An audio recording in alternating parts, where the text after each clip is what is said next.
Então, gente, retomando, né, um pouco, a gente conversou bem no comecinho da nossa aula, a gente conversou sobre o que é controle aversivo, né? E aí a gente falou que controle aversivo, ele é caracterizado tanto pelo reforçamento negativo quanto pela punição. E a gente falou bastante sobre reforçamento negativo, fuga, esquiva, agora chegou na parte polêmica da coisa, que é a punição. A punição, como eu já disse, ela é polêmica no sentido de que existe mais de um autor que fala sobre punição, e cada autor fala de uma forma. Então, a gente vai tentar trazer aqui as duas visões para vocês sobre o que é a punição, como ela funciona, quais são os seus efeitos, e como eu tinha comentado para quem pediu referência de literatura, o Maier e a Góngora, eles fazem um apanhado bem interessante sobre essas duas perspectivas de punição, perspectiva simétrica e assimétrica. E aí vamos começar pensando um pouco do porquê punimos, né? A punição, da mesma forma que a fuga e esquiva, a gente consegue pensar em vários exemplos do nosso dia a dia, com relação à punição também. A gente tem, com frequência, a gente, eu digo, enquanto cultura, enquanto sociedade, a gente tem uma tendência a querer diminuir o comportamento do outro através de brigas, de multas, de reprimendas, de críticas, de castigos. Essa é uma forma que, enquanto sociedade, a gente usa muito. E a gente sempre usa a punição com o objetivo de diminuir uma frequência de comportamento. Existe um comportamento que a gente quer que deixe de existir. Mas por que a gente faz isso tanto, né? Será que funciona mesmo? Será que não funciona? Será que funciona a longo prazo? Essas são algumas discussões muito presentes na área de punição. Então, a gente pune principalmente porque a punição, ela funciona a curto prazo. O que eu quero dizer com isso? Quando a gente pune o outro, quando a gente briga, quando a gente dá um castigo, na hora parece funcionar. Na hora, a punição realmente diminui essa frequência de comportamento. A pessoa deixa de fazer uma coisa porque foi punida. A grande pergunta que permeia a área da punição é se ela funciona mesmo a longo prazo.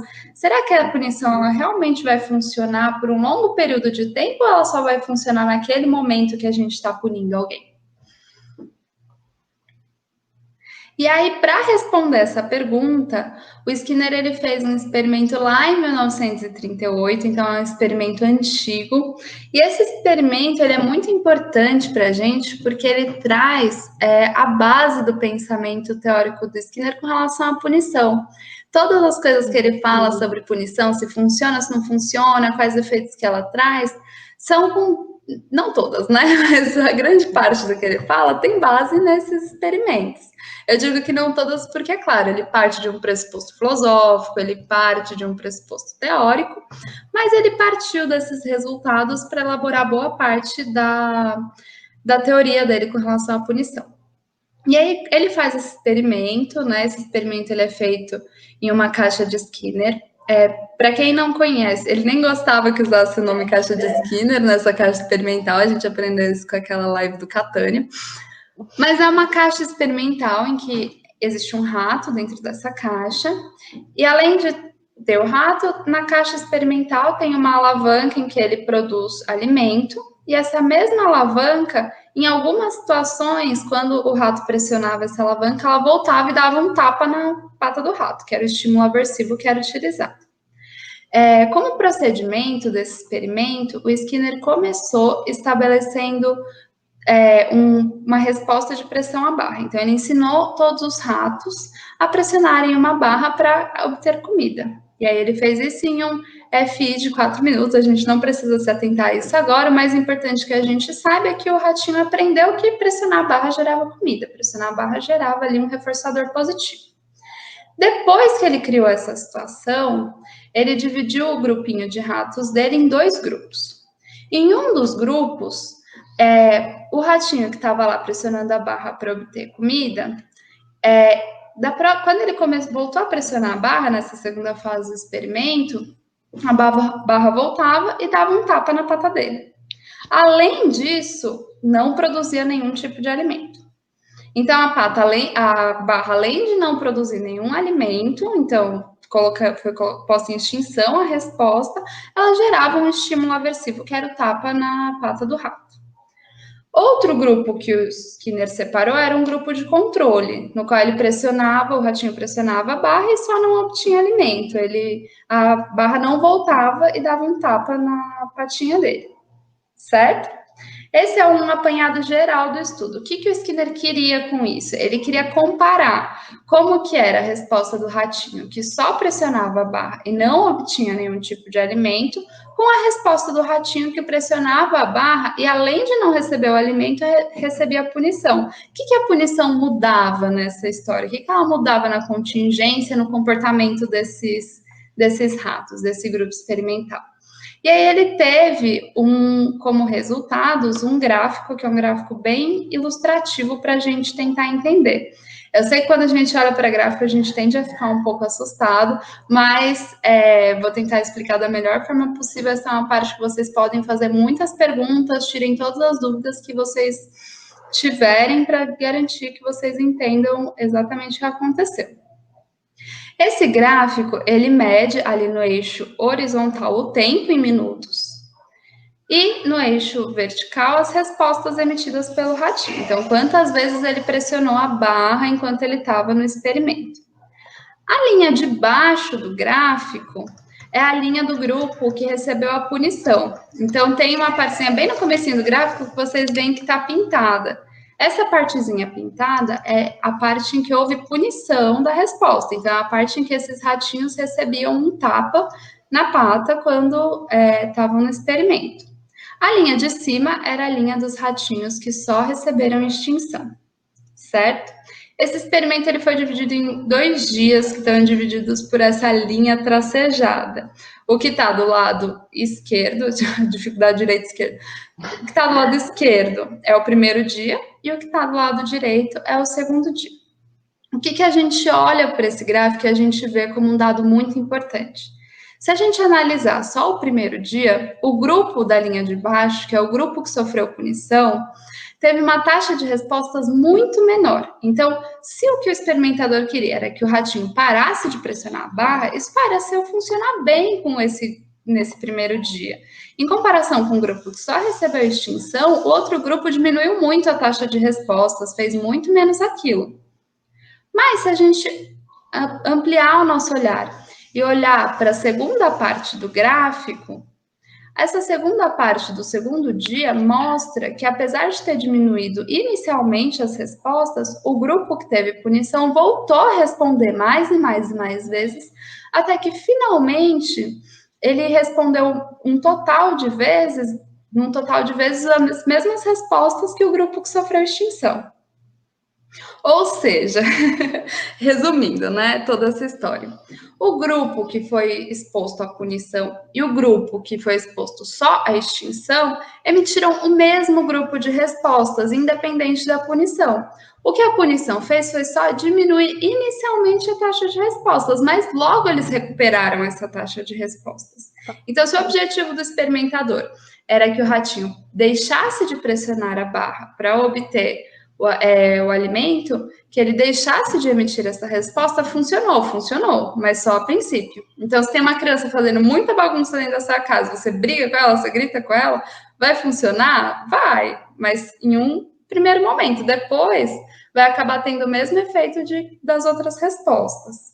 E aí vocês podem pensar muito assim, é um experimento de 1938, é um dado antigo, é um dado, né, os ratos, o que isso vai trazer para a gente? E aí foi feita uma revisão de literatura em 2000, revisão de literatura não, foi feita uma replicação desse experimento em 2012 com outro estímulo aversivo, e os dados são muito, muito, muito parecidos, parece quase que é o mesmo gráfico. Então, com outro estímulo aversivo, com outros ratos, uma pesquisa feita no Brasil, os dados são muito parecidos.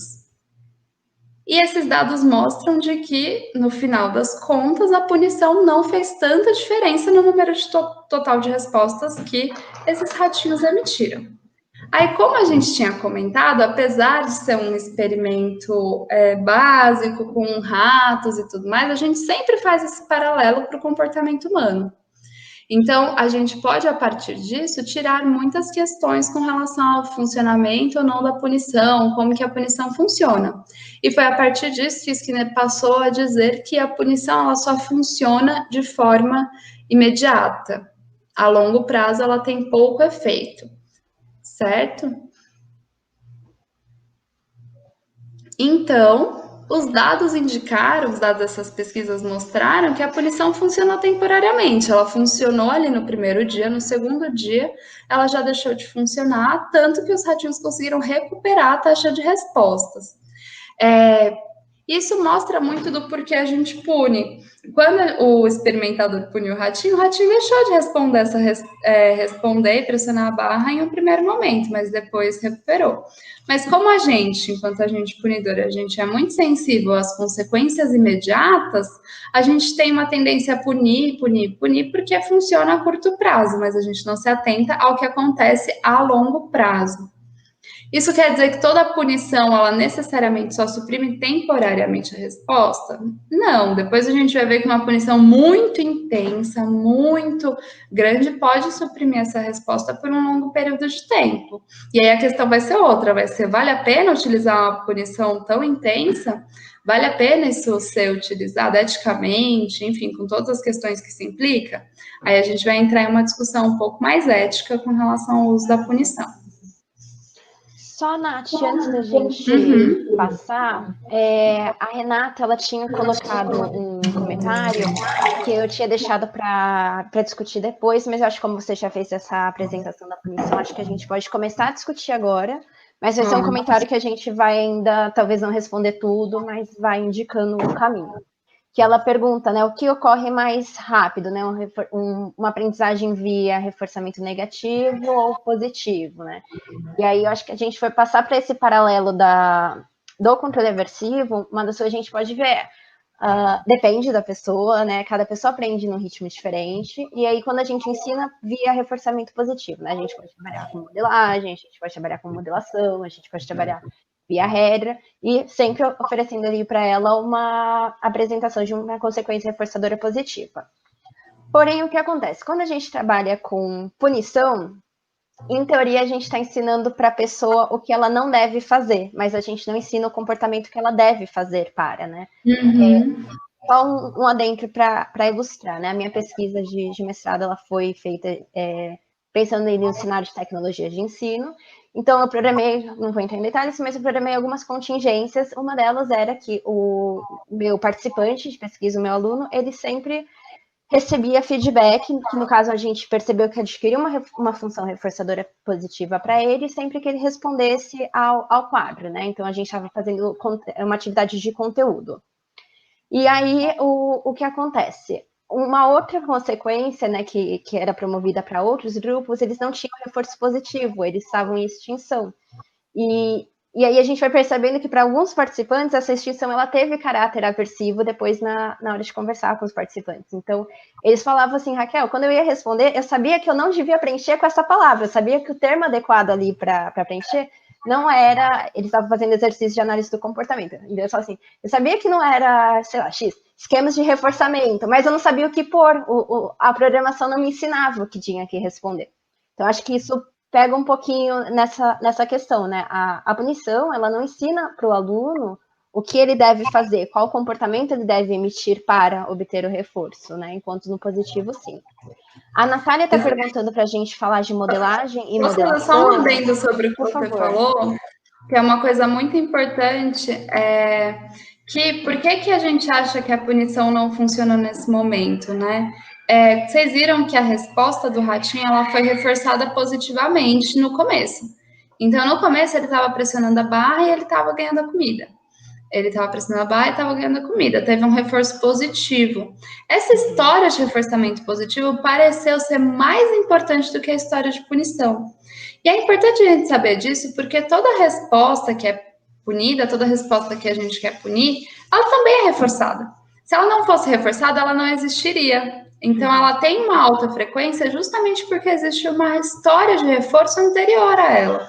A criança que está bagunçando a casa, ela está sendo reforçada por isso de alguma forma. Aí a gente tem que analisar para saber por que ela está sendo reforçada, qual tipo de reforçamento, mas existe um reforçamento.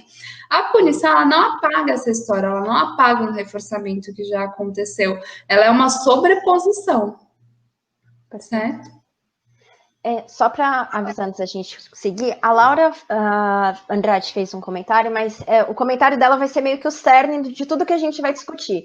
Então, ótimo. Laura, eu acho que a gente vai responder a sua pergunta ao longo das nossas discussões, mas se alguma coisa não ficar clara, se você achar que a gente não respondeu direitinho, você avisa a gente. E só antes da gente continuar, Nath, a Natália pediu para falar bem brevemente de modelagem e modelação, vamos só explicar, só para a gente conseguir aula, que isso não foi discutido em nenhum momento anterior, a gente não tinha isso na programação, mas acho que talvez, como a gente tem falado muito, talvez seja importante, né? Você quer passar para ela, por favor? Então, a modelagem, Natália, os dois são formas em que a gente aprende coisas, né? A gente pode aprender algo através de modelagem, a gente pode aprender algo através de modelação. Na modelagem, a gente costuma fazer uma aproximação gradual da resposta, até atingir a resposta-alvo. E a gente vai reforçando aproximações sucessivas da resposta até a resposta-alvo. Então, por exemplo, eu quero ensinar o ratinho a pressionar a barra. O ratinho não sabe naturalmente como pressionar uma barra, não é uma coisa que faz parte do repertório dele. Como que a gente ensina no laboratório essa resposta? Primeiro, a gente começa reforçando o ratinho a chegar mais perto da barra. Então, sempre que ele vai para o lado da caixa que tem a barra, a gente reforça. Depois que ele aprendeu essa resposta, a gente muda o critério. A gente começa a reforçar toda vez que ele cheira a barra. Depois que ele está cheirando a barra, a gente muda de novo o critério. A gente começa a reforçar toda vez que ele coloca uma patinha na barra. E assim vai até que em algum momento o ratinho começa a pressionar a barra e ele é reforçado. Então a gente estabelece critérios de aprendizagem e a gente vai reforçando de acordo com eles. Se eu quero ensinar uma criança a escrever o nome dela, eu posso começar ensinando a primeira letra do nome, aí eu reforço. E aí depois eu ensino a primeira e a segunda letra do nome, aí eu reforço. A gente vai aumentando gradualmente esses critérios até que ela emita essa resposta, é um passo a passo. A gente fala que a gente reforça aproximações sucessivas. Já na modelação, o que acontece é que a pessoa responde de acordo com um modelo. Então, uma pessoa pode fazer um movimento, emitir uma ação, e a pessoa imita essa pessoa, responde de forma parecida, e aí é reforçada. Mas na modelação, esse modelo, ele está sensível ao outro. Quem é modelo na modelação é reforçado pela resposta do outro. Então, eu estou ensinando uma criancinha, sempre os exemplos de criança que é da minha prática, mas a gente já pode pensar em outros exemplos, né? Estou ensinando uma criancinha a bater palma. É reforçador para mim que ela bata palma, é uma coisa que é importante para mim, falando no senso comum. Então, eu posso fazer um movimento mais lento, um movimento mais evidente, eu vou chamar a atenção dela para mim, eu vou fazer o movimento mais brevemente possível para limitar. E aí, quando ela imita, isso é reforçador para a criança, porque ela está aprendendo uma habilidade e tudo mais, mas também é reforçador para mim. Então, no modelo, na modelação, é isso que acontece. O Skinner dá um exemplo, que é até um pouco discutido, mas que pode ser ilustrativo, do pássaro na modelação, em que tem o pássaro, né, e ele tem um filhotinho. E aí ele quer ensinar esse filhotinho a voar. Então, o que o pássaro, né, ele faz para ensinar o filhotinho a voar? Ele vai para frente do filhote e faz os movimentos de uma forma muito lenta, de uma forma muito gradual, para o passarinho imitar e aprender a voar. Aí a gente vai pensar se é filogenético, se é operante, mas a lógica da modelação é mais ou menos essa. Quer complementar algo, Rich?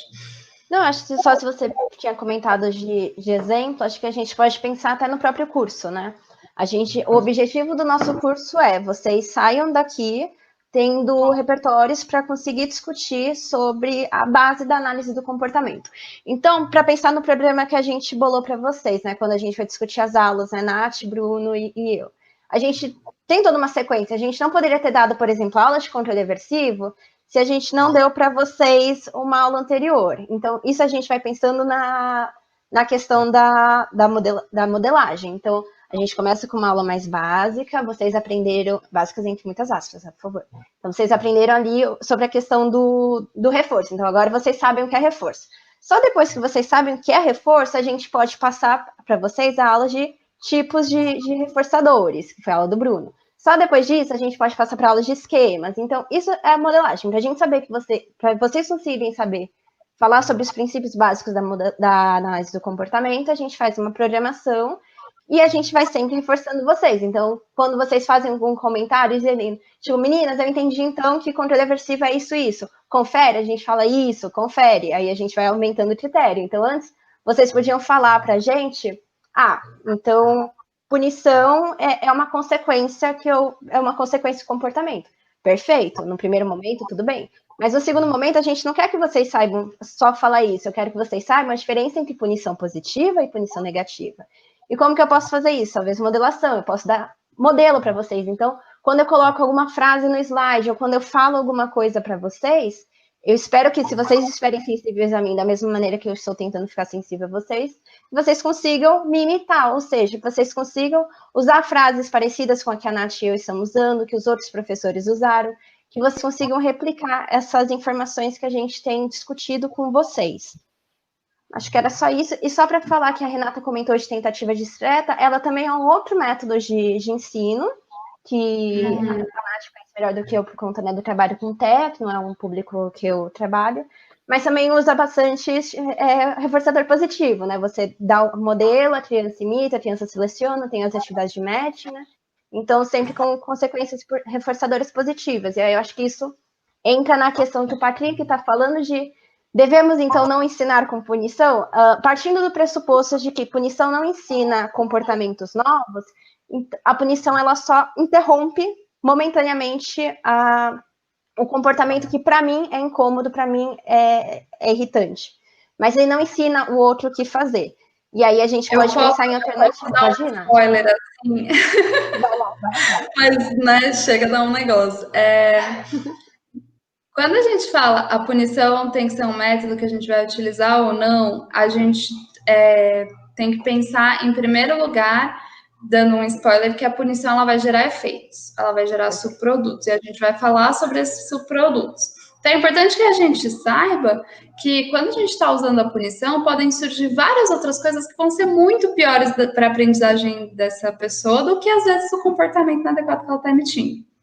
Além disso, como eu disse, a punição ela aparece pelas pesquisas não apagar uma história de reforçamento. Talvez a melhor forma que a gente tenha de diminuir uma resposta seja mexer na história de reforçamento. Então, se a pessoa está emitindo uma resposta porque ela é reforçada de tal forma, a gente pode interromper talvez esse reforçador. A gente pode pensar em outras estratégias. A punição como forma de ensino, ela é a última das estratégias que a gente usa, e o próprio Sidman, quando ele discute isso, ele fala que ele nunca se deparou com uma situação em que realmente isso aconteceu de não ter nenhuma outra estratégia de ensino, só a punição.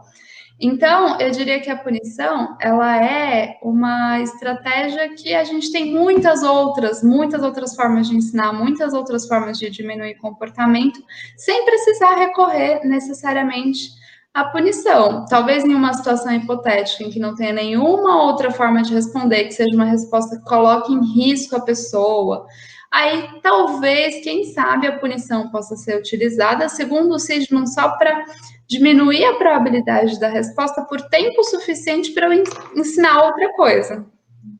Mas como ela gera muitos subprodutos, é uma técnica bem ruim. O Skinner, sobre isso, ele fala uma frase que eu acho muito interessante, que ele fala que a punição não é uma estratégia de análise do comportamento. E aí ele está colocando o posicionamento dele, que é o posicionamento assimétrico, mas ele traz que a punição ela já é utilizada na sociedade inteira, no mundo inteiro, a gente já usa a punição, né? A punição não é nada de novo.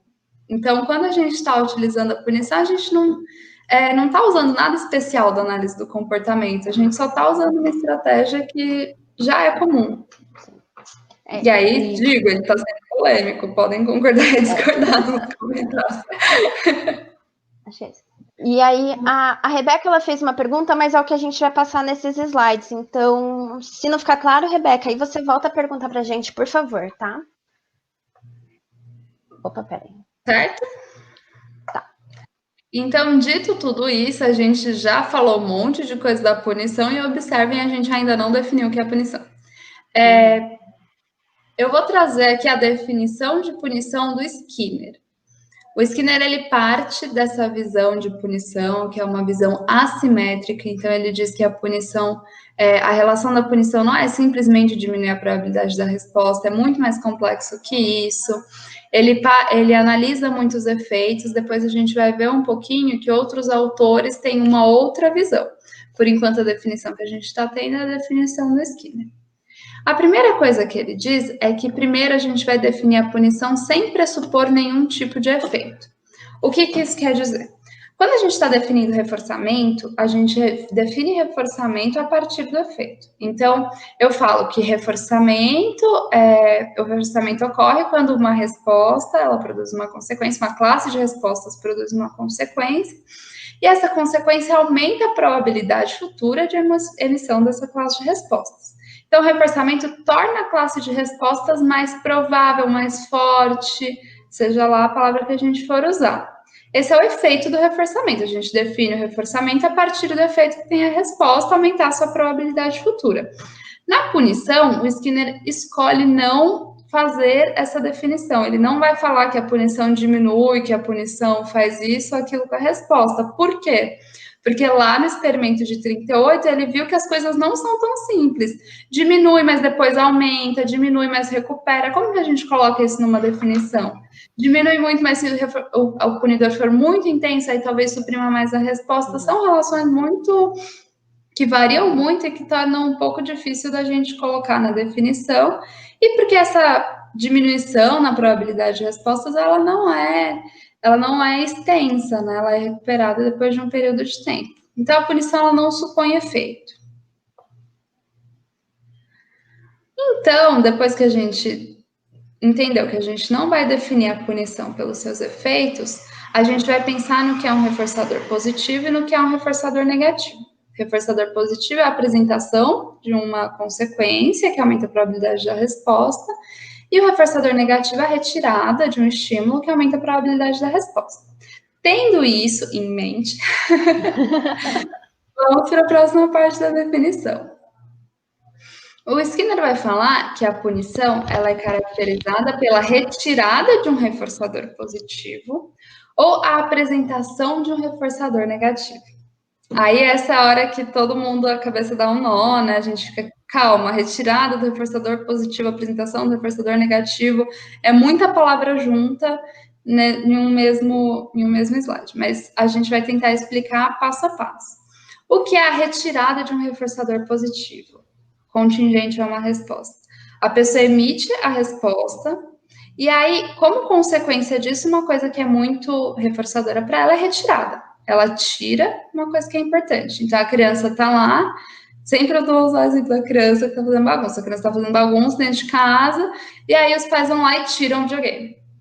Essa é uma forma de punição, a retirada de um reforçador positivo. Outro tipo de punição é a apresentação de um reforçador negativo. Ou seja, diante de uma resposta, eu vou apresentar um estímulo aversivo. A criança está fazendo bagunça, eu vou gritar com ela, eu vou bater nela, eu vou dar uma bronca. Eu estou apresentando um estímulo aversivo. Então, a punição ela é composta dessas duas formas. Do mesmo jeito que a gente tem um reforçador positivo e um reforçador negativo, a gente tem uma punição positiva e uma punição negativa. De novo, positivo é a apresentação e negativo é a remoção. Então, na punição positiva, a gente tem a adição de um estímulo aversivo e na punição negativa, a gente tem a remoção de um reforçador positivo. Certo? Eu vou passar para alguns exemplos de cada um. Se ainda tiver um nó, falem. A gente vai falando quantas vezes for necessário. Então, na punição positiva, o estímulo aversivo ele é apresentado, ele surge na vida da pessoa, ele aparece na vida de alguém. Então, por exemplo, uma mãe com a criança estão dentro de um supermercado fazendo compras, aí a criança vai lá e vê um Kit Kat E aí ela se joga no chão, faz todo um escândalo, aquela coisa toda. É apresentada a bronca, o grito, a briga, então a mãe vai lá e briga com ela. A bronca ela é apresentada no sentido que ela surge no ambiente dessa pessoa. Não estava lá no ambiente e aí surgiu e aí foi apresentada a bronca. Outro exemplo. Uma menina está na igreja, ela dá risada em um momento inadequado, bem no meio da missa, e aí ela leva um beliscão da mãe dela. Foi apresentado o beliscão na vida dela. Uma pessoa está na sala de aula, assistindo uma aula, e aí, enfim, faz uma pergunta ou fala alguma coisa, se posiciona de alguma forma, e aí alguém vai lá e dá um olhar bem julgador, punitivo, de nojo, de ranço, sei lá o quê. Deboche, cara de deboche. O deboche não estava lá, o deboche apareceu. Logo, é uma punição positiva. Então, na punição positiva, sempre é apresentada a bronca, o castigo. Se for aversivo para a pessoa, a atenção do professor é apresentada, a atenção do professor. É sempre quando o estímulo aversivo surge na vida da gente. Então, uma dor que não estava lá e surgiu, enfim, um frio muito grande, um calor muito grande, tudo isso surge na nossa vida. Já na punição negativa. Não, tem dúvida? Não, eu ia perguntar isso. Se quiser, antes da gente ir para negativa, ver se o pessoal quer mandar alguma dúvida no chat antes da gente. Eu acho uma boa. Um monte de coisa, né? Porque é algo que parece ser muito lógico, mas como a gente vai discutir mais para frente, se complica. Então, só para esperar um pouquinho, só para ver se todo mundo conseguiu pegar essa questão da punição positiva, no sentido de ter uma estimulação aversiva adicionada no ambiente dessa pessoa, né, desse organismo.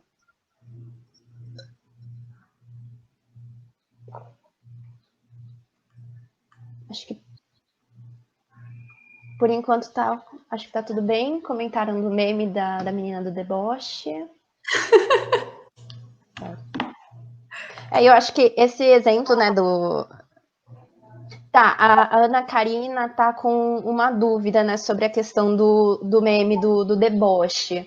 Ela perguntou, né, porque seria positivo, né? Então vamos olhar para a consequência. Vamos pensar, talvez, nessa questão na situação de sala de aula, né? Então a professora ali está dando aula, um aluno faz uma pergunta, e aí a professora olha, tipo, nossa, essa sua pergunta é inconveniente, eu não vou me fazer essa pergunta, ou então, nossa, sério que você está fazendo essa pergunta? Ou então o colega do lado olha e cutuca para o outro e fala, tipo, gente, não acredito que ele está perguntando isso. Ou seja, eu estou adicionando no mundo dessa pessoa uma situação, um evento que não estava presente. Antes dela fazer a pergunta, a professora não estava olhando para ela com cara de deboche, o colega dela não estava dando risada, tipo, falando assim, nossa. Então, por isso que ela é um caso de punição positiva, porque eu estou punindo ela, adicionando algo, adicionando o que seria esse algo. Um estímulo reforçador negativo, um estímulo aversivo no mundo dessa pessoa. E aí pediram mais um exemplo de punição positiva. Eu acho que eu posso dar um exemplo, talvez, pensando em, sei lá, nos meus clientes lá de hábitos de estudos, talvez. Acho que a gente pode pensar, tem bastante...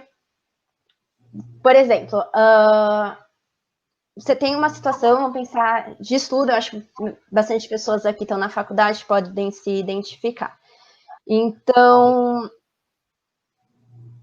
deixa eu pensar. Tá, então vamos supor, você não fez a sua tarefa de casa, ou então você não conseguiu fazer a sua prova, e aí o que acontece? Você tem como consequência uma estimulação aversiva adicionada. Então eu posso adicionar você talvez uma turma de reforço, se para você não for algo positivo, para você vai ser super aversivo, você tem que ficar em contraperíodo na escola, em contraperíodo na faculdade.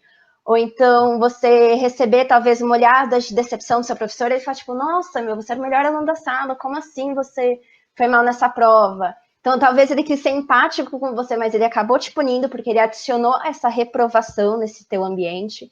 Então acho que a gente pode pensar em coisas bem cotidianas, bem que aconteçam com a gente mesmo, mas sempre indo nesse sentido de que algo que para mim é aversivo foi adicionado no ambiente depois da emissão de uma determinada resposta. Um outro exemplo que a gente pode dar, que o pessoal está pedindo mais exemplos, Por exemplo, né, você faz você está no seu trabalho e aí pedem um material, um relatório, enfim, alguma coisa do tipo. E aí você envia, a pessoa critica, ela fala, não, tá péssimo, tá horrível, não gostei, faz de novo. Essa é uma punição positiva porque a crítica não estava no seu ambiente, ela apareceu. Vocês vão ver na punição negativa que na punição negativa vão ser retiradas coisas que já estavam no seu mundo. Na punição positiva, aparecem coisas que não estavam. Então, aparece a crítica, aparece a briga, aparece o castigo, aparece, enfim, né? Todas as situações possíveis, imagináveis, punitivas, sempre acontece alguma coisa de novo no ambiente, algo aparece nessa contingência. Tá. Acho que a gente vai dando mais exemplos, depois a gente bolou uma atividade para a gente fazer junto com vocês, e aí eu acho que vai ficar um pouquinho mais claro. Normalmente tende a ficar um pouco mais claro quando a gente compara também com a punição negativa. Então, vamos ver se funciona um pouco. E só para avisar os meninos, para eles separarem a pergunta do Caio, porque a pergunta do Caio é bastante polêmica, e acho que a gente pode discutir ela um pouquinho mais para o final, só para a gente não pular algumas etapas, tá? Tá certo. Então, a punição negativa existe a remoção de um reforçador positivo. Então, trazendo para os exemplos da punição negativa. Existe uma situação de atividade matemática que uma criança tem que fazer, aí ela não faz, ela dorme, enfim, faz tudo errado, alguma coisa do tipo. E aí a punição que acontece é retirada o momento que ela teria de brincar. Então, você não vai poder mais sair na rua e brincar com seus amigos. Nesse caso, é uma punição negativa, porque a gente, diante dessa situação, está sendo retirada uma coisa que é super reforçadora para a criança. Então, você tira o videogame, você tira brincar com os amigos, você tira o celular, tira, enfim, televisão. Uma coisa que era importante para aquela pessoa, diante da resposta, é retirada. Se fosse uma punição positiva, seria acrescentada bronca, acrescentada crítica, acrescentada castigo. Um outro exemplo, a pessoa está numa festa, né? E aí ela não atende algumas ligações do crush. E aí toda a atenção dessa pessoa com que você se relaciona vai embora. Você perde a atenção dessa pessoa. A pessoa te dá um gelo. O que acontece nessa situação? Foi retirada a atenção. O que seria uma punição positiva? Seria se a pessoa falasse, não acredito que você está fazendo isso comigo, e brigasse, falasse um monte para você. Aí está sendo acrescentada a briga, está sendo acrescentada a crítica, está sendo acrescentado o xingamento. Nesse caso, a pessoa não acrescentou nada, ela só retirou um reforçador positivo, que é a atenção. Um outro exemplo de punição negativa, né? Opa. A ordem das animações é uma bugada aí, né? Quer que põe toda a contingência, então?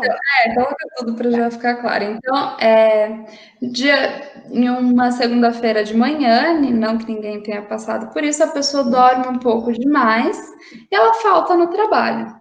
A punição negativa seria que uma parte do salário dela é descontado. Então, ela tinha aquele dinheiro foi retirado do contra-cheque da pessoa, enfim, do pagamento dela. Então, é retirada a consequência. De novo, seria uma punição positiva se o seu chefe te ligasse falando onde você está, que não sei o que, vem para cá agora. Nesse caso, não aconteceu isso, só foi retirado o dinheiro. Alguém pergunta. A do Caio vai ficar para mais tarde, né? Porque a do Caio é bem parecida com a da Elis, acho que a gente pode discutir daqui a pouquinho, então. Porque são questões bem polêmicas, essa que a área tá. Então, acho que essa parte que a gente gostaria de. Peraí, qual a diferença entre punição positiva e reforço positivo?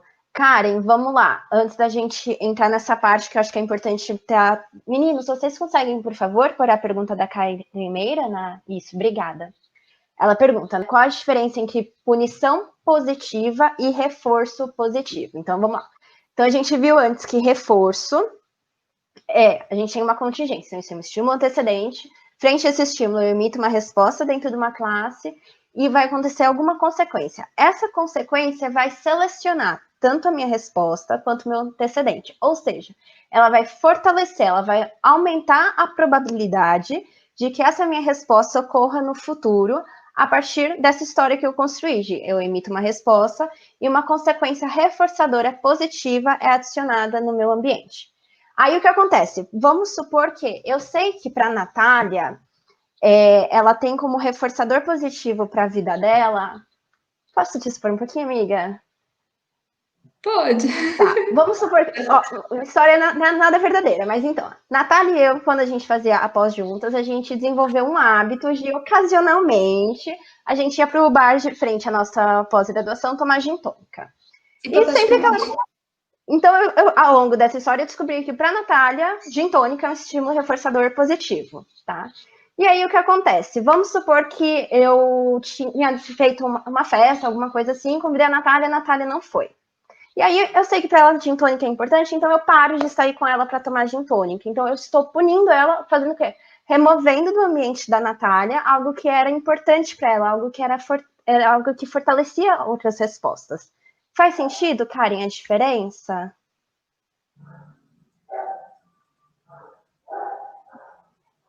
Porque, então, no reforço positivo, eu adiciono um estímulo no meu ambiente que vai selecionar, vai aumentar a probabilidade de respostas dessa classe ocorrerem novamente, enquanto na punição eu removo da vida, do contexto dessa pessoa, essas consequências que eu sei que para ela são consequências importantes. Ou eu adiciono uma consequência aversiva, mas o efeito sobre a resposta, ele é diferente. Então, no reforçamento, eu estou fortalecendo uma classe de respostas.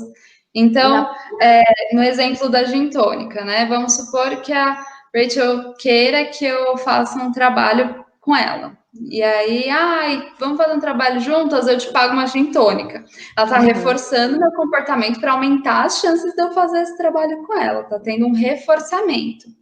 Na punição, ela, por exemplo, eu falo, não quero fazer, não... e aí ela quer diminuir essa minha resposta, ela quer punir a minha resposta de falar, não quero fazer, ela vai brigar comigo, ela vai, enfim, ser aversiva, vai me criticar, vai fazer ameaça, vai falar com a professora, enfim, ela pode fazer várias coisas, ela tá me punindo. Quando ela tá me punindo, ela tá buscando, falando em termos bem de senso comum, ela tá querendo diminuir minha probabilidade de comportamento, ela tá querendo que eu pare de fazer alguma coisa, ela tá querendo que eu não negue mais as coisas para ela. Se ela estiver me reforçando, ela tá querendo que eu faça essas coisas mais vezes no futuro. Então, o efeito é diferente. O reforço aumenta as chances de uma resposta acontecer. A punição diminui temporariamente, acontece um monte de coisa, mas ela não tem esse efeito de fortalecer uma resposta. Será que ficou claro? Acho que agora a gente pode discutir um pouquinho dessa questão da Elis sobre a extinção, porque aí eu acho que envolve as perguntas que já foram feitas, né? Da diferença entre punição e extinção, né? Acho que, como vocês viram na aula do Paulo, ele passou, né? Então, a extinção você tem uma história estabelecida entre a emissão de uma resposta e o acesso a um determinado reforço. Então, pensando no exemplo que ele trouxe lá do experimental, né, dos ratinhos. Então, o rato pressiona a barra, recebe comida. Barra, comida, barra, comida. A gente formou ali uma história de reforçamento ali. Então, ele já aprendeu o quê? Barra, comida. Aí, vamos supor que eu tiro essa consequência, o meu equipamento quebrou ali, e aí ele pressiona a barra e não recebe mais a comida. Ele pressiona a barra e ele não recebe mais a comida.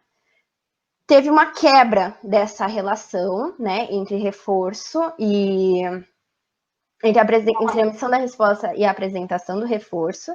E aí o que acontece? Vai ter alguns efeitos também, que o Paulo falou dos efeitos emocionais, então o rato vai começar o rato pode ficar puto, ele pode morder ele pode começar a morder a barrinha, ele pode variar, então ele começa, ao invés de puxar com a patinha, ele pode começar a puxar com o rabo, ele pode pular, ele pode cheirar, então ele vai ter essas variações, e quando essa consequência não vir, volta ali para o nível operante, ou seja, volta ali para os níveis um pouco mais prévios.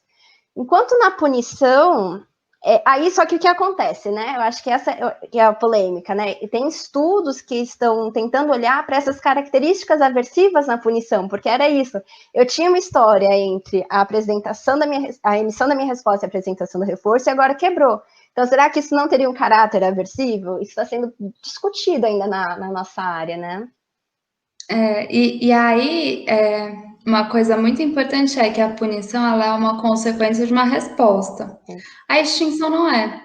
Então, na punição negativa, eu emito uma resposta e, como consequência disso, algo é retirado.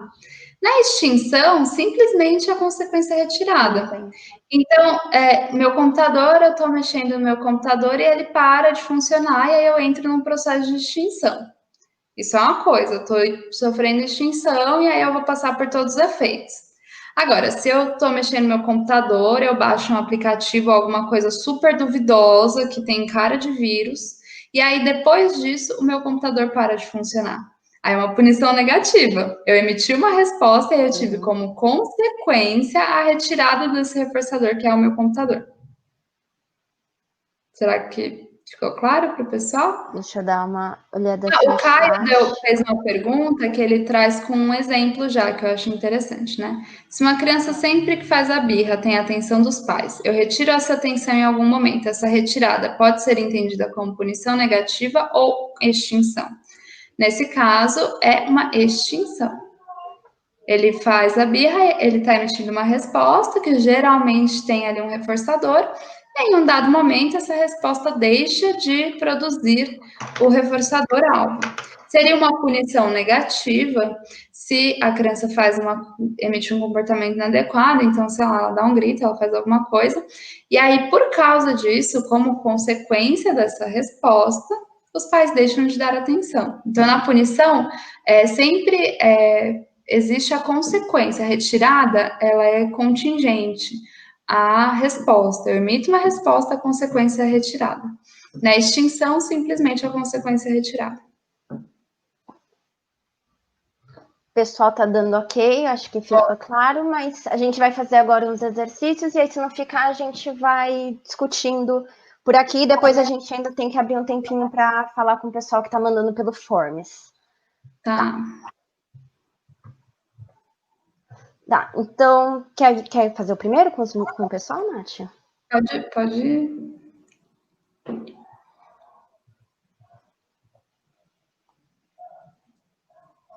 Bem, a gente tem essa contingência aqui, né? A pessoa bebeu e aí ela foi dirigir depois de beber, ou bebendo, né? Nessa foto, acabei de ver que tem uma cerveja bem aqui no meio. E aí, como consequência, a pessoa foi parada pelo policial, pediram a carteira dela. A partir disso, vocês acham que essa contingência é uma contingência de punição positiva ou uma contingência de punição negativa? 30 segundos. O atraso.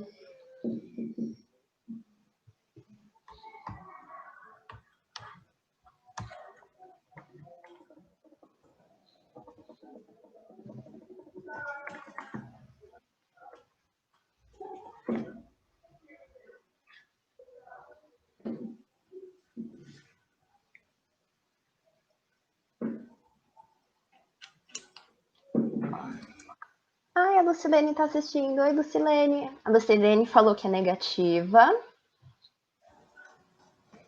Ótimo. A Misa. Ai, a Misa do curso de verão, será?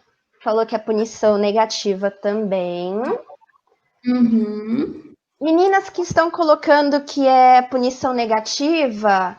Ali, alguém falou que retira o reforçador, então é negativa, mas tem gente falando também que é positiva. Vão comentando pra gente por que vocês acham que é negativa ou por que é positiva. O que vocês estão analisando dentro dessa contingência para justificar se é positiva ou não.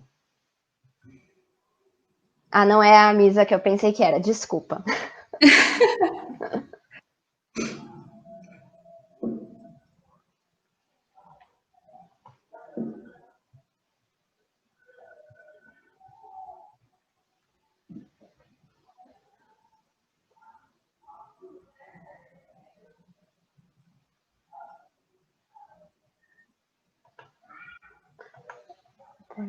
Poderia ser positiva. A gente teve um comentário aqui dizendo que poderia ser positiva pela adição de uma bronca do policial. Negativa porque tá tirando a carteira, que é um estímulo reforçador. Gente, eu adorei, porque assim, as respostas realmente estão bem acuradas conceitualmente, né? Enfim, é exatamente isso que vocês comentaram.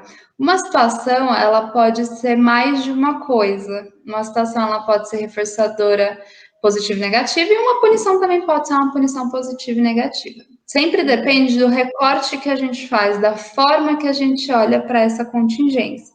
Então, se quando o policial pegou a carteira da pessoa, ele deu uma bronca, ele fez uma cara feia, foi uma situação constrangedora, seria uma punição positiva.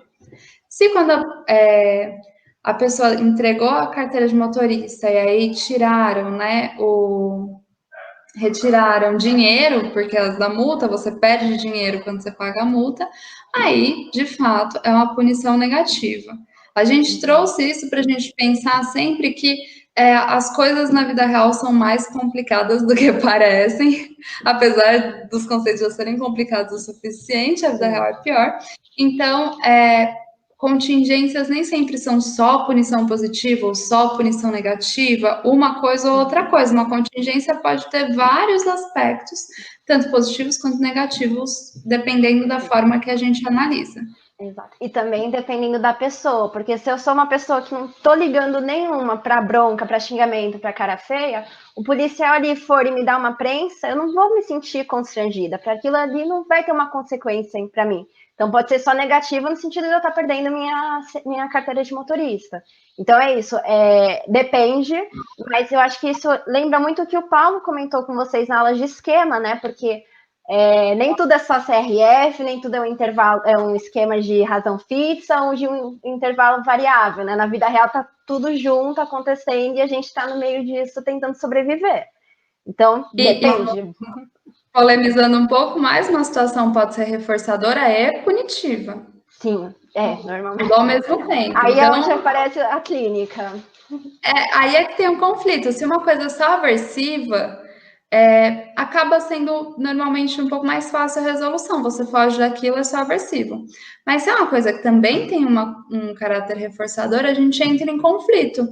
A gente tende a se aproximar pela propriedade reforçadora do estímulo e a gente tende a querer fugir pela punição. E aí que surgem todos os nossos conflitos. Quer dizer, aí eu acho que é o que a Evelyn comentou, né? Ela fez uma brincadeira dizendo buguei. E eu acho que é realmente isso, porque se você olha só para um lado da contingência, você fala, não, é reforçador, é uma contingência de punição negativa, porque tá tirando, né, a carteira de motorista, tirando dessa pessoa o privilégio de poder dirigir novamente. Porém, também está adicionando outras coisas, está adicionando a bronca, depois está a represária. Isso também pode ser reforçador, porque dependendo do grupo social que ele tiver, dirigir bêbado pode ter consequências super reforçadoras positivas, então não é muito claro isso. Então depende do recorte que a gente está olhando, como que a gente vai olhar essa contingência. Então, quando tem esse comentário buguei, eu acho que faz sentido, e às vezes a gente se sente muito nisso, né? Como que eu olho para esse fenômeno que ele é tão complexo? E aí é o que o Matheus comentou aqui agora, né? Poderia ser positivo, talvez eu estar dirigindo rápido para ganhar a atenção de alguém, porque no meu passado eu tive uma história de reforçamento que dirigir a 150 km por hora bêbado era super valorizado para o meu grupo social, talvez. Sim, é sempre isso, sempre existe uma análise caso a caso, sempre é individual e sempre depende do recorte. Acho que uma forma interessante de a gente finalizar essa semana é trazendo esse olhar mais complexo, né? De que as coisas não são tão simples assim de serem analisadas. Peraí. A Natália colocou algo bem polêmico a respeito de relacionamento abusivo e acho que entra no que a gente falou do conflito entre as contingências, né? Porque, em um relacionamento abusivo, onde a pessoa não consegue terminar, poderia ter, então, reforço positivo e punição positiva? Não apenas, né? Pode ter punição positiva, punição negativa, mas tem alguma coisa ali que está mantendo, né? E, às vezes, para a gente que está de fora desse relacionamento, a gente não consegue entender o porquê. E aí é onde a gente aponta o dedo, onde a gente critica, onde a gente fala que não, a pessoa tá no relacionamento assim porque ela quer, mas a gente não tem esse olhar, igual a Natália colocou, de ser mais complexo, de olhar para tudo que está envolvido e não ficar só preso no recorte, a gente não consegue analisar a situação e a gente fica num papel só de julgar. Então, quer comentar mais alguma Muitos coisa? relacionamentos abusivos, eles funcionam em um ciclo, né? Um ciclo em que a pessoa, enfim, as pessoas estão falando, manda flores, dá toda atenção, é uma pessoa super reforçadora positiva, e aí, de repente, ela começa a punir muito. Essa é uma forma também de criar uma contingência conflituosa. Aquela pessoa se torna, ao mesmo tempo, extremamente aversiva, extremamente punitiva, mas também tem ali uma história grande de reforçamento positivo, que pode ser uma parte do porquê as pessoas não conseguem terminar. Claro que podem ter outros fatores, dependência financeira, né? Emocional. Outras coisas mais culturais. Sim. Sim, culturais, religiosos. Culturais, religiosos. E aí acho que entra nessa questão, né? Também qual que é o esquema que o reforçamento está em vigor, é muito complexo. E aí eu acho muito engraçado. Mas a análise do comportamento é tão simplista, né? Então, não acho que não. Quem me dera, quem me dera. Então, né, só para finalizar, a parte de punição, não vou embora ainda. A punição, ela é a apresentação de um estímulo reforçador negativo, a remoção de um estímulo reforçador positivo. Se a gente for definir punição, a gente vai definir dessa forma para o Skinner. Uhum. E aí, a gente tinha falado muito, né, a parte mais esperada, né, que a punição não só tem essa tendência a diminuir só temporariamente as respostas. Ela produz tanto efeitos quanto subprodutos. Os efeitos são aquilo que o Skinner recorreu para tentar explicar o porquê das respostas diminuírem de frequência de uma forma que é apenas temporária. E aí depois a gente vai ver alguns subprodutos também da punição. Uhum. Tá, acho que a gente vai... Só para comentar, as meninas colocaram exemplos de presídio. Pelo que eu li, para mim faz super sentido o que elas colocaram, que o presídio também ele pode estar envolvendo essas duas coisas, né? Você tem a adição ali da pena e a remoção da liberdade, então também é isso, também não é tudo separado, né? Acho que no mundo real tem essa complexidade. A Juliana Dias também comentou algo semelhante, mas vamos passar para os efeitos, senão a gente... gente, só uma coisa também, a gente não vai correr com a aula para dar tempo, mas a gente vai tentar pelo menos passar mais alguns aspectos que são importantes.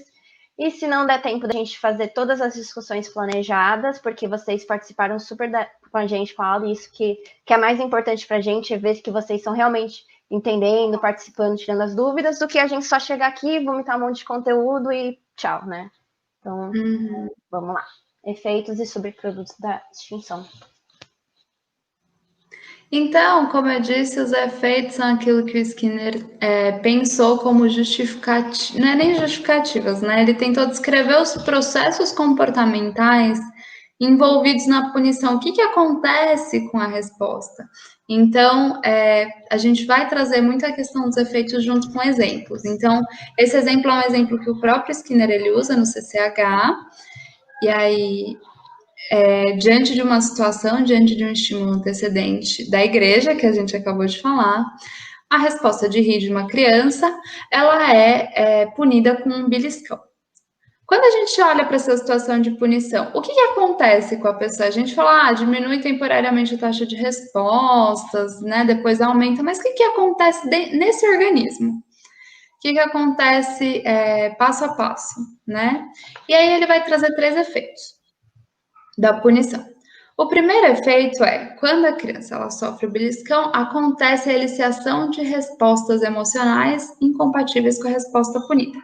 Ou seja, né, a gente tinha falado que o estímulo aversivo ele elicia reflexos. A pessoa emite uma resposta, e essa resposta produz uma punição, um estímulo aversivo. Essa punição ela vai gerar várias respostas orgânicas, várias respostas no nosso corpo que impedem a resposta de continuar sendo emitida. Elas são incompatíveis com a resposta. Então, a criança que levou o beliscão na situação da igreja, Quando ela leva esse beliscão, o beliscão, por ser um estímulo doloroso, aversivo e tudo mais, ele impede a resposta de continuar sendo emitida. A pessoa para de conseguir continuar rindo, né? É incompatível com a resposta de rir. Então, se a gente briga muito veementemente com alguém, aquilo que a pessoa estava fazendo, automaticamente, às vezes, a pessoa para e trava e ela fica sem reação. Esse é o primeiro efeito, a elicitação dessas respostas incompatíveis. Opa, repetiu. Aí o exemplo, né, que eu acabei de falar, da criança que está rindo na igreja, ela sofre o beliscão, por ser uma estimulação dolorosa, ele se respostas incompatíveis com o riso. O segundo efeito da punição é que a punição, ela condiciona estímulos como aversivos. Eu tinha comentado aqui que a punição, ela tem um efeito que é o de tornar várias coisas que estão ao redor dela aversivas também, punitivas também. Então, a gente passa por uma situação de punição em algum lugar, essas situações, elas também se tornam aversivas para a gente no futuro. Então, aqui na contingência, a gente tem o estímulo discriminativo, esse estímulo discriminativo produz uma resposta, e aí essa resposta, ela é punida.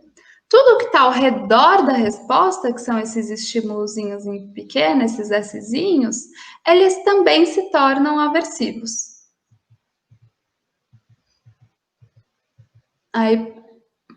E aí eles se tornam aversivos por uma história de pareamento. Então, existe um pareamento entre a situação aversiva e esses outros estímulos, e ele torna outros estímulos aversivos. Uma coisa importante que o Skinner fala é que, além de coisas que estão no nosso mundo externo, né, além das coisas que acontecem ao nosso redor se tornam aversivas, os nossos estágios iniciais de comportamento também se tornam. Então, começa a ser aversivo para a criança ela pensar em uma coisa engraçada na igreja, ela fazer a menção de rir. E aí se explica muito por que a gente tem tantas emoções, tantos pensamentos que às vezes são aversivos. A gente não emitiu nenhuma resposta, a gente não foi diretamente punido por aquilo naquele momento, mas por ter essa história de reforçamento, a gente pensar, a gente começar a responder de uma determinada forma já traz vários efeitos aversivos para a gente.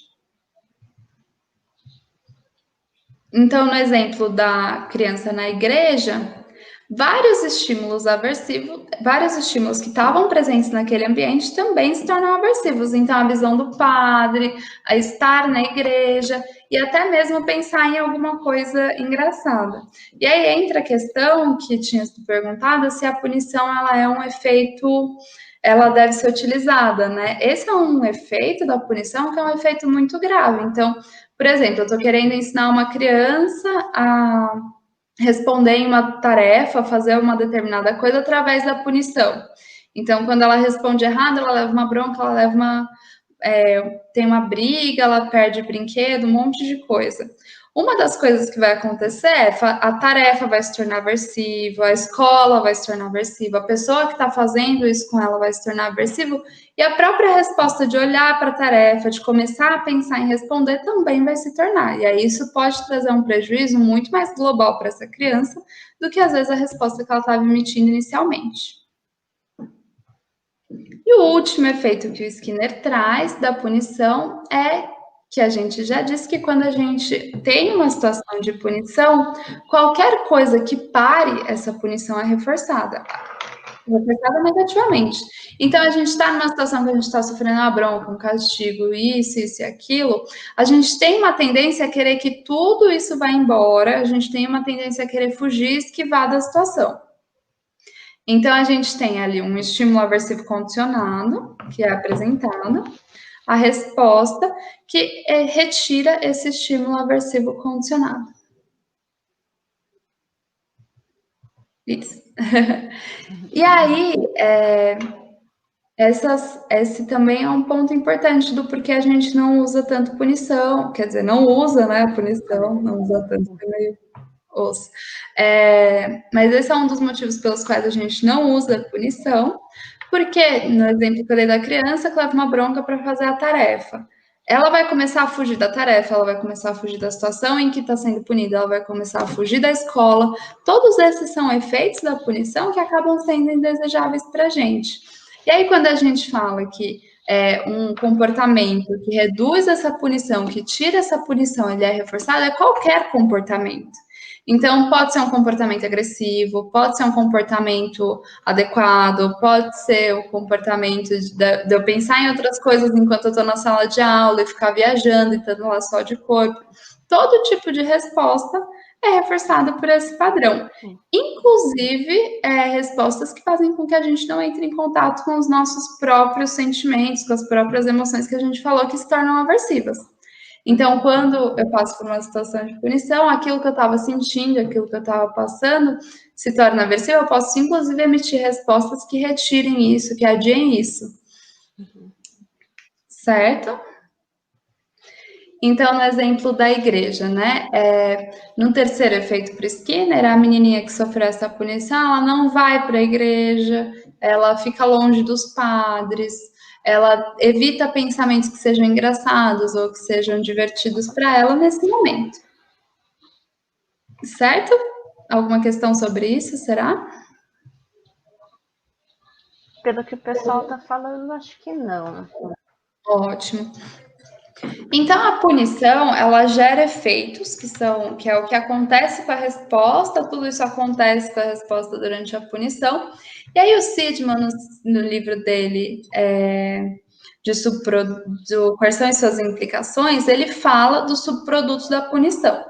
Ele fala que, além disso, a punição ela aumenta as probabilidades de alguns outros comportamentos acontecerem e que isso afeta o organismo de uma forma muito global, de uma forma prejudicial. Então, a gente tem aqui alguns exemplos dos subprodutos. A gente tem a agressão, a gente tem, então, por exemplo, né, quando uma pessoa está em uma situação aversiva, ela pode ter uma tendência muito maior a agredir o outro, a bater no outro, a brigar com o outro de volta, enfim, né? E agredindo essa outra pessoa. Pode ser de uma forma muito agressiva, tipo bater, ou pode ser de uma forma menos assim, evidente, com uma crítica sutil, um comentário mais agressivo, né? Passivo-agressivo, mas quando a pessoa está em situações aversivas, ela agride. E só um adendo bem rapidinho, mas que quando a pessoa agride, ela não vai agredir necessariamente quem está punindo, ela vai agredir quem está ao redor dela. Então, uma pessoa que sofreu uma punição do trabalho, ela pode chegar em casa e brigar com o filho, que é o elo mais fraco da cadeia. Estava perto. A gente, quando está numa situação aversiva, se há uma situação muito aversiva, uma pessoa pode bater forte uma porta, pode quebrar alguma coisa. O copo não teve nada a ver com a situação de punição que você estava envolvido, mas você vai ter uma tendência a agredir qualquer coisa que esteja perto de você. Como a gente falou, fuga ou esquiva das situações em que a punição aconteceu, que pode se tornar crônica. Tudo que está ao redor da pessoa também se torna aversivo, então a pessoa começa a fugir, esquivar não só da punição que aconteceu, mas de tudo aquilo que estava próximo da punição, que estava naquele ambiente em que a punição aconteceu, que, enfim, lembra de alguma forma a situação de punição. Contra controle, então a pessoa pode tentar controlar quem estava controlando ela, controlar de volta o agente punidor. E a supressão condicionada, que é uma situação na qual, diante de uma situação aversiva que é incontrolável para a pessoa, e que é sinalizada, então você vai passar, por exemplo, seu chefe, ele chega para você e ele fala, daqui a meia hora eu quero conversar com você, uma conversa muito séria. É uma situação aversiva, incontrolável, você não tem controle sobre ela, mas ela é sinalizada, você sabe quando ela vai acontecer. Nesse período entre o chefe falar isso e você ir para a sala dele, a gente fala que pode acontecer a supressão condicionada. Então, todas as respostas que você poderia estar emitindo, você deixa de emitir. Por exemplo, né, você está no seu trabalho, você podia levantar, pegar um copo d'água, você podia comer alguma coisa, você podia continuar trabalhando, mas como você está nessa situação extremamente aversiva, diante dela você não consegue fazer nada, você fica travado, você fica congelado, você fica em supressão. É basicamente aquele, a gente precisa conversar, tá bom. Não, mas tem que ser pessoalmente, quando a gente chegar em casa a gente conversa. E aí seu dia E acabou, você não faz nada, você não acabou trabalha, o seu você não dia, estuda, acabou acabou. tudo que você pretendia fazer. Tudo que era reforçador para você para naquele momento. Justamente porque é uma situação muito aversiva E aí a que gente não vai conseguir discutir isso. E aí, né, encerramos essa visão de punição do Skinner. A visão de punição do Skinner, ela é dita como uma visão assimétrica. Por que assimétrica? Justamente porque para o Skinner a punição não é o oposto de reforço. O reforço aumenta a probabilidade da resposta, a punição diminui. Não, para o Skinner, a punição é todo um outro processo que exige um olhar especial, um olhar diferenciado e que gera efeitos e subprodutos. Existe uma outra visão na literatura sobre punição, que é a punição simétrica, que é mais comumente associada a esses autores que são Azar e Rose. Para o Azar-Rose, a punição simplesmente é a redução da probabilidade da resposta diante da punição. Então, você pune e diminui a probabilidade da resposta. Ok, essa é a definição de punição para esses autores. E aí, enfim, né? O Azar-Rose, eles não discutem essa questão de efeitos e de subprodutos, então eles têm poucas coisas sendo discutindo quais os subprodutos da punição, se gera contra-controle, se gera supressão condicionada, isso é uma coisa que não é muito discutida ligada à punição por esses autores. E eles focam simplesmente na diminuição da emissão das respostas e eles não trazem essa questão da punição voltar a acontecer depois de um longo período de tempo. Só para não deixar passar em branco, eles trazem passos, né, critérios que devem ser atendidos para que a punição realmente diminua a probabilidade da resposta. E aí eles trazem, por exemplo, que a punição tem que ser muito intensa, muito imediata, o mais intensa quanto possível, ela tem que acontecer o maior número de vezes possível. A punição não pode ser associada a um reforçador positivo. Enfim, eles trazem várias questões que devem ser utilizadas para a punição de fato diminuir a probabilidade do comportamento. E aí a gente pode discutir muito, né? Primeiro o lado ético dessas recomendações, de usar muita punição, o máximo possível, mais intensa quanto possível, mais imediata quanto possível, e também se esses efeitos não seriam conquistados só mudando as contingências de reforçamento. Acho que Então, a gente pode ir para isso. A gente, sobre a punição, só para fechar nesse texto do Maier e Góngora, eles fazem algumas análises interessantes sobre o status da punição, dessa discussão de punição simétrica e assimétrica, que justificam um pouco a gente querer usar os dois. Explicar os dois um pouco para vocês, né?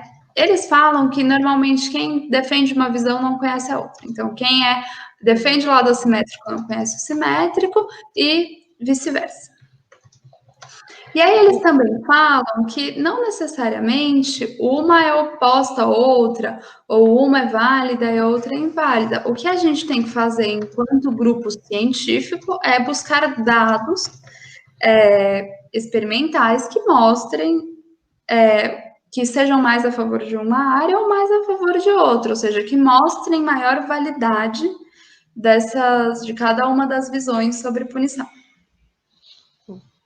Que eu acho que era basicamente isso que a gente queria trazer com essa discussão, é que muitas pessoas só conhecem um lado ou só conhecem o outro. Na faculdade, assim, pelo menos para mim, não tinha sido apresentado, né, uma visão skinneriana ou sedimaniana de punição. Isso são discussões outras, né? Então, quem é da USP tem mais acesso a umas discussões, quem é da Universidade lá de Brasília tem outras. Então, é importante conhecer, saber o que está sendo publicado, quais são as polêmicas que a literatura traz, e ter essa questão de que esse embate teórico, a gente não tem muitos dados produzidos para dizer, um é melhor, outro é melhor, outro é pior, mas sim essa questão de que, ok, eu tenho dados que me mostram que se uma punição bem dada, pode ser que funcione, pode ser que suprima, pode ser que aquela resposta que para mim é considerada inadequada pare. E aí tem aquela questão que a gente já foi discutindo antes. Se essa resposta parou, a gente tem que pensar que essa resposta estava sendo emitida porque ela era importante para aquele organismo, porque produzia também alguma consequência que podia ser reforçadora para ele.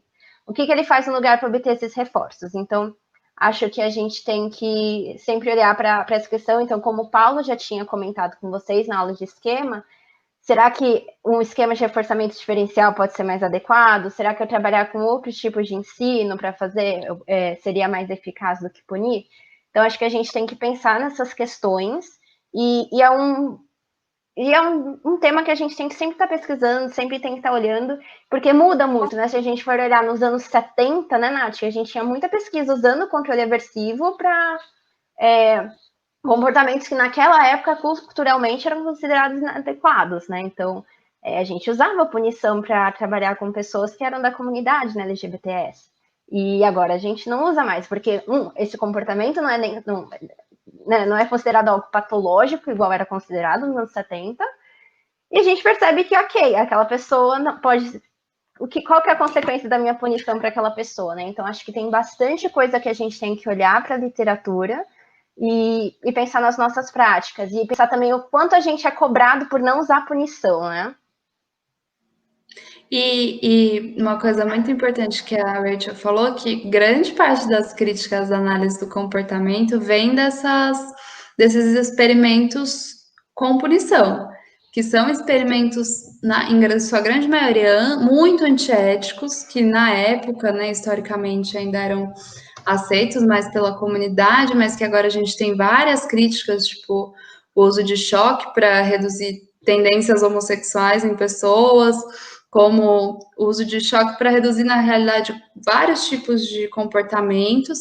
E essas críticas, muitas vezes, à análise do comportamento, fazem as pessoas acharem que todos os analistas do comportamento defendem o uso da punição de uma forma restrita e de uma forma ampla, quando na realidade não é assim, né? Os analistas do comportamento, mesmo aqueles que falam que a punição funciona, eles têm várias restrições ao uso da punição. Sim. E aqueles que são mais skinnerianos falam que a punição não funciona e que a gente não deve usar ela, a não ser que seja o último recurso possível. Então é importante que a gente saiba que essa visão de punição da análise do comportamento é muito mais ampla do que a que as pessoas normalmente ouvem e criticam sobre isso. E conforme prometido, nossos e-mails. Então, se tiver alguma dúvida que a gente ainda não conseguiu responder, pode mandar e-mail ou para a Nath ou para mim. Só fazendo um marketing aqui, pegando o espaço do Fuga. Quem puder, quem quiser ter também acesso a algum conteúdo mais de clínica, né? Tem o Instagram, Terapia Analítico Comportamental. A gente lançou agora um blog, então a gente vai estar fazendo discussões sobre como que a gente olha para esses fenômenos que a gente discute, né, no dia a dia e na clínica, a partir de um olhar analítico comportamental, pensando em ACT, FAP, DBT, TAC. Então, para quem gosta de clínica, por favor, siga. E a gente prometeu que iríamos fazer uma lista com muitas referências para vocês, então podem tirar prints da tela. Vou dar alguns segundinhos aí, vocês tiram, que são 2 ou 3 telas, tem bastante coisa. Se quiserem também mandar mensagem perguntando alguma referência específica, com interesse em estudar algum assunto mais... Acho que também é algo que a gente falou pouco, né, da Hunziker também, o pessoal da USP, eles trazem várias discussões muito boas sobre a questão dessas duas abordagens aí da punição. Então é um tema que a Natália do controle aversivo sabe melhor que eu que isso, né? E a Tatu, né, que é a Hunziker, ela tem também muitos estudos sobre desamparo aprendido, né, que é uma coisa que a gente não conseguiu falar, mas que é um tema super interessante também, que ela estuda bastante. A Letícia só comentou, mas é isso, gente. A gente queria agradecer muito vocês por ficarem até as 10 horas da noite aqui. Tem uma sexta-feira. Sexta-noite, vocês podiam estar no bar, talvez não é muito recomendável, mas vocês poderiam. Então, a gente queria agradecer mesmo todo mundo que assistiu